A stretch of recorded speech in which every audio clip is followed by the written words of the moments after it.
이태원 참사 특별법 얘기부터 좀 해볼게요. 좀 화나는 문제인데 이태원 참사 특별법 사실은 오랫동안 정말 여야가 물론 여당이 합의도 안 해주고 뭐 막 그 발목 잡고 이래가지고 사실 보통 야당이 발목 잡는데 여당이 발목을 잡아요. 그래가지고 발목 잡고 못하게 하고 이러다가 힘겹게 야사당이 협력해서 그리고 또 국회의장의 중재안을 받아들여서 그리고 통과를 시켰지 않습니까? 그런데 그거를 지금 거부권을 행사할 가능성이 높다는 보도가 나오고 있어요. 30일 정도 그럴 것 같다라는 얘기가 나오고 있는데 원내에서 활동하시면서 정말 어렵게 이걸 통과시키셨는데 대통령이 이런 태도를 보시면서 어떤 생각이 드십니까?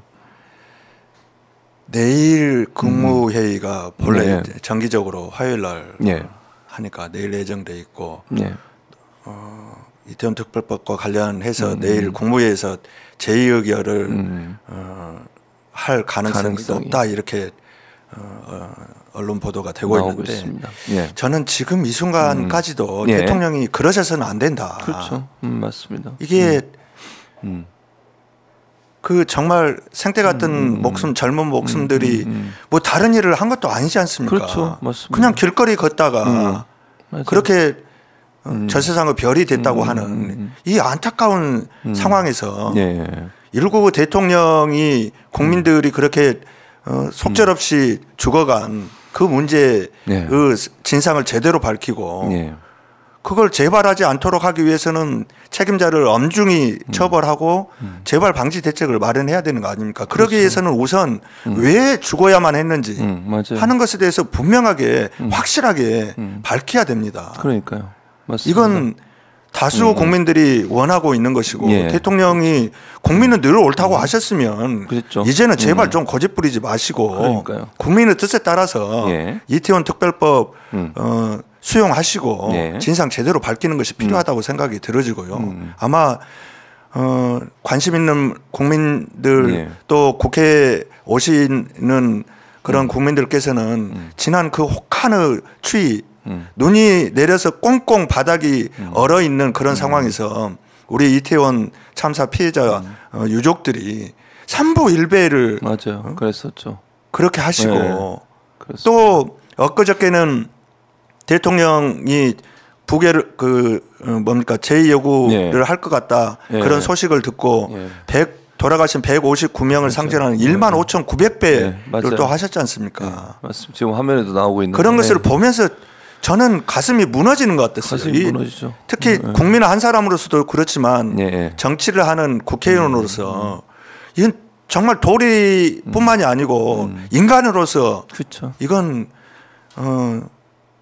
정말 지켜보는 것이 너무도 가슴이 아팠는데 대통령도 당연히 그러셔야 된다고 봅니다. 그럼요. 그래야죠. 이런 상황에서 제2 요구를 한다고 하는 것은 정말 국민의 대표이기를 포기하는 그런 것이라고 저는 느껴지고요. 대통령께서 정말 이번에는 국민의 뜻을 좀 받드시길 바라고 근데 거부권 행사가 유력하다 이런 소식이 들리니까 아마 우리 유족들 또 유족들뿐만이 아니죠. 그때 상처를 입으셨던 분 또 정신적 트라우마에 시달리시는 분들 이런 분들 정말 슬픔에 잠겨 계셔야 할 것 같아요. 그럴 수밖에 없죠. 그러니까 자식 가진 부모라면 누구나 똑같은 마음 아니겠어요. 윤 의원도 지금 막 울분을 토하시는데 내 자녀가 내 자식이 내 동생이 내 오빠가 누나가 이런 일을 당했다면 정말 이거 진짜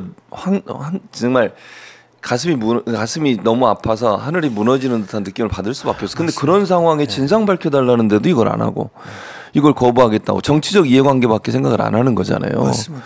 이게 어떻게 이런 사람이 대통령을 하고 있는지 도저히 이해가 안 되는 저는 하나 비교를 해보고 싶어요.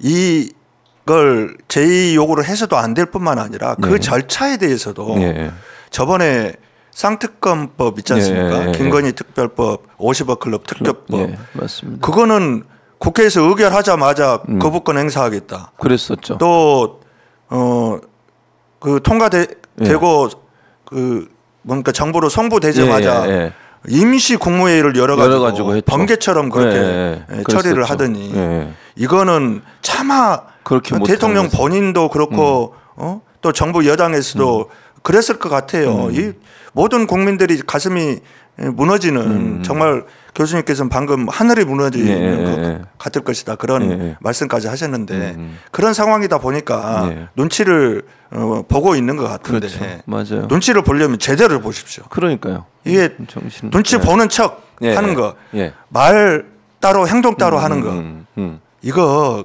윤석열 정부 이제 스탑해야 됩니다. 그럼요. 그만하셔야 됩니다. 그리고 지금 보니까 거부권 그러니까 그 제2영호권을 발동했던 법안이 8개예요. 이번까지 하면 9개거든요. 맞습니다.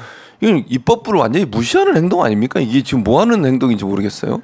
저는 국회에 들어와서 특히 윤석열 정부 출범 이후에 느꼈던 게 이게 행정부 국회 무시가 도를 넘고 있다 이런 생각이 들어집니다. 맞습니다. 그게 상임위 회의장에서나 본회의장에서 국무위원들의 태도를 보면 알 수 있고요. 아 그래요.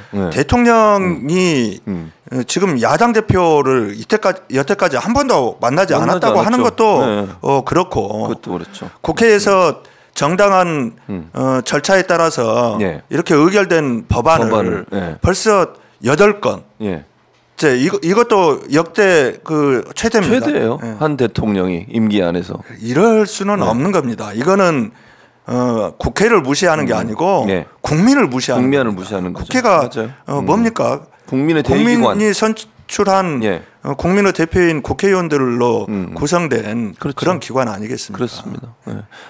그러니까 여야 합의를 해가지고 통과시키든 아니면 뭐 야당이 단독으로 하든 국회 그 국민들이 주신 의석수 안에서 이루어지는 거잖아요. 그게 맞습니다. 불법으로 한 것도 아니고 네네.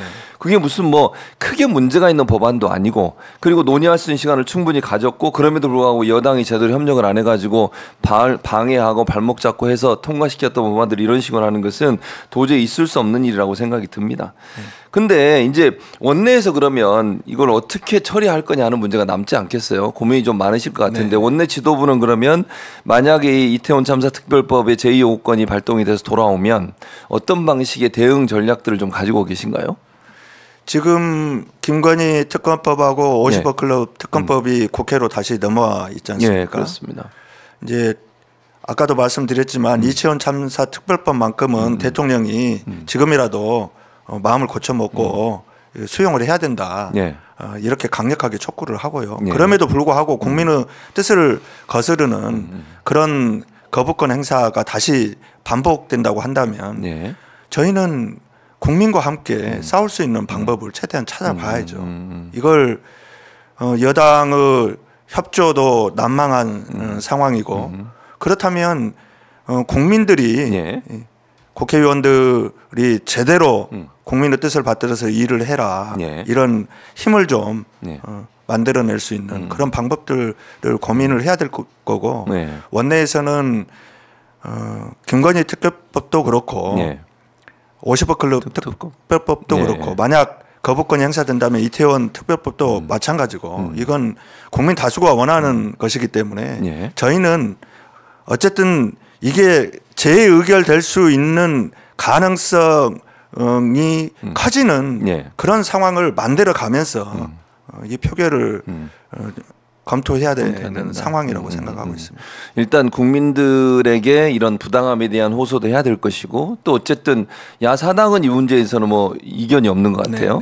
여당 일부가 이게 하느냐 안 하느냐 문제일 텐데 지금 뭐 아직까지 공천 작업이 이루어지지 않아서 반발표가 나올 가능성이 낮으니까 사실은 통과 가능성은 낮은 상황이지만 그래도 어쨌든 국민 앞에 이게 얼마나 잘못된 부분이 하는 부분을 적극적으로 알려서 여당 의원들도 위감을 좀 느끼도록 만드는 게 필요하지 않겠나 하는 생각은 듭니다. 뭐 그런 정치적인 계산, 공천 여부를 놓고 뭐 이탈표에 대한 기대 뭐 이런 이야기들이 나오고 있는데 저는 저번에 원내 대책회의 백브리핑을 하면서도 그런 말씀을 드렸어요.